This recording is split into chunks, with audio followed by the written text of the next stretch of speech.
Iniciaríamos el barroco pensado en escultura, ¿no? Quería pensar, más allá de todas las esculturas que ustedes pueden seguir recorriendo, esta es una obra de Bernini, quizás es uno de los escultores más característicos y paradigmáticos del barroco. Decíamos ya cuando habíamos visto las obras de Rubens el interés por los raptos, ¿no? Como un tema que recurre al género del mitológico, pero que es un tema recurrente en el barroco justamente por esta búsqueda de momentos de tensión, de contraste, de luchas, ¿no? Y en el caso del rapto de Proserpina, ¿no? Que va a ser raptada por Plutón, ella estaba paseando, ¿no? Y la raptan y la lleva al infierno. Cuando van a buscarla, porque su madre lucha porque la liberen a ella, bueno, parece que Proserpina no le estaba pasando tan mal en el infierno, ¿no? En el Averno. ¿Qué momento decide representar? Bueno, acá Plutón está representado con una magnificencia escultórica que recupera y hace pensar en el Laoconte, una musculatura robusta, ¿no? Que genera un gran contraste con cómo representa a la figura de Proserpina, que prácticamente parece flotar, ¿no? Parece con un grado muy etérea, ¿no? Por otro lado, sumamente sutil. Por el otro lado, este tratamiento excesivo de la forma, fíjense, bueno, yo ahí le dejé muy sofisticado el tratamiento del mármol, ¿no? Y bueno, la expresión de Proserpina que también marca, pero algo que aparece ya en esta escultura que se observa, para poder observarla en su totalidad, yo debo recorrer la escultura, ¿no? Y si ustedes observan, si la vemos de frente, me estoy perdiendo la representación de algo que no se ve bien, pero que si yo lo voy observando es este guardián del Averno, este perro de 3 cabezas, como el guardián del Averno, que va marcando en sus cabezas, el guardián del infierno, va marcando con la posición de sus cabezas este giro al que invita la pieza. Se enfatiza la secuencialidad, la tridimensión, el movimiento, este acento helicoidal, diríamos, ¿no? Girar en torno a la pieza, que ya se había señalado también en el antecedente de la escultura helenística. Y un tema muy recurrente en la escultura, digamos, moderna, de la edad moderna, desde el Renacimiento en adelante, es el tema del David.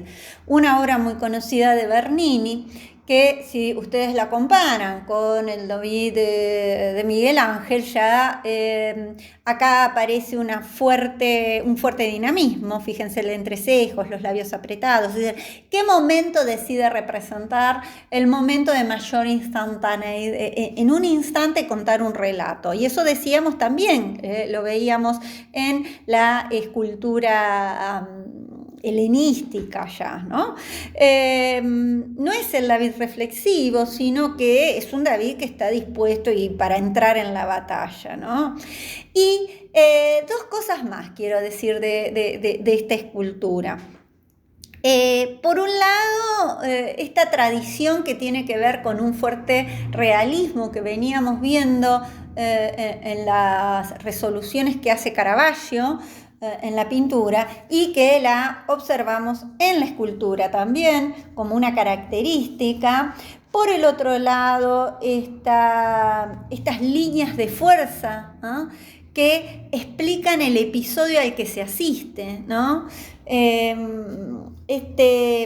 Bueno, la exuberancia en el tratamiento, pero a diferencia del artista manierista, en donde hay yo digo que son los mandapartes de la técnica, son obras mucho más intelectuales, y respondiendo un poco al pedido del Concilio Vaticano II, del Concilio de Trento, perdón, de este arte que tenía que salir a captar y a volver a convencer, a producir un efecto en los fieles frente a la escisión que había marcado el protestantismo. Entonces decíamos un arte de la contrarreforma, un arte que tenía que tener un contacto más directo, por eso decimos más efectista, apelar más a los afectos, decíamos un estudio de una retórica muy fuerte,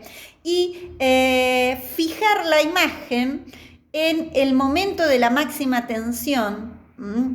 Transmite un efecto de vitalidad, transmite un efecto de que eso que estoy viendo es algo real.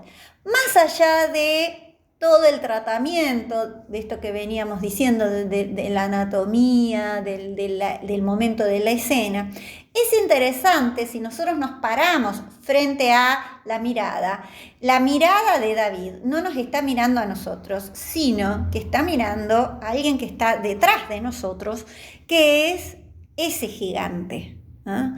De manera de que cuando Umberto Eco habla de la obra abierta para el siglo XX, dice, hay si bien no busca una apertura como en la ruptura del siglo XX, pero podríamos hablar de una incorporación de ese espacio coextenso, decíamos en la pintura, que lo veíamos, y que por eso me quiero detener en la siguiente imagen. Este interés por la paleta, el color, el contraste, el efecto, el dramatismo. Aparece un tema que le preocupa a esta renovación de Roma como la Roma triunfante, la Roma de la Contrarreforma, la Roma que tiene que reconstruirse y reconstruir como centro de fe y de peregrinaje, y en especial la Basílica de San Pedro, en donde estaban ubicados los restos, están ubicados hasta el día de hoy, los restos de Pedro, ¿no? Urbano VIII le encarga a Bernini una obra que es rara, porque ¿qué es esa escultura? Bueno, un baldaquino. ¿Qué significa un baldaquino? Algo, diríamos, serían 4 postes y una tela que va a cubrir y a señalar dónde está ubicada la tumba de Pedro. La Basílica de San Pedro se había formado primeramente en una planta en cruz griega, centralizada, de manera que uno ingresaba y toda la atención se daba hacia el sepulcro de San Pedro. Luego se fue reformando y se alarga la nave mayor, y el altar quedaba a lo lejos, y el ojo del que ingresaba y que ingresa se va hacia el ábside y pierde importancia, se pierde la perspectiva, centraliza ese centro del sepulcro de San Pedro. Entonces había que reforzar dónde estaba el sepulcro, y aparece esta obra que es el baldaquino, en donde se convierte en la base de la proporcionalidad del resto de la iglesia.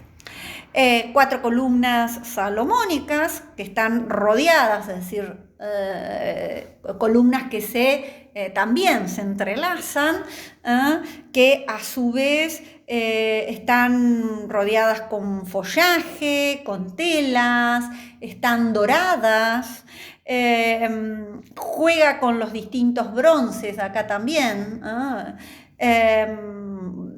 las 4 volutas, los 4 ángeles, está coronado el baldaquino con el mundo y la cruz.